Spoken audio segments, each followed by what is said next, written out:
লড়ার ক্ষেত্রে তিনি প্রস্তুত আছেন। তার উপস্থিতিটাই আমাদের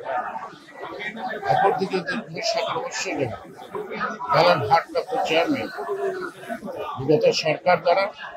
এবং 111 দ্বারা তিনি নির্যাতিত, শারীরিকভাবে সুস্থতার জন্য তিনি বাংলাদেশের বাইরে থেকেও গত 6 বছরে এবং খালেদা জিয়া যখন আন্তরিক তখন তিনি সারা জাতিকে ঐক্যবদ্ধ করেছেন। শুধু বিএনপিকে ঐক্যবদ্ধ করেনি, প্রায় 60টির মতো দল ঐক্যবদ্ধ করে 31 দফার ভিত্তিতে আমরা বেশিরভাগ সক্ষম হয়েছি। মাঝপথে যারা 24 থেকে 5ই আগস্ট পর্যন্ত যে সকল সাধারণ ছাত্ররা রাস্তায় নেমে তাদের যে বৈষম্য বিরোধী আন্দোলন 8 দফার আন্দোলনও আমরা তাদের আন্দোলন সফল করার জন্য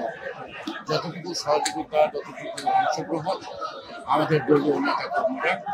ছদ্মবেশে করে এবং এই সন্তানদেরকে বাঁচানোর জন্য তখন এই দেশের জনতা, ছাত্র জনতা রাজপথে সুতরাং এই যে সম্মিলিত লড়াইয়ের ফসল, এই ফসল যদি জনগণ না পায়, অর্থাৎ জনগণ মানে বলতে আমি এটুকু বুঝাই,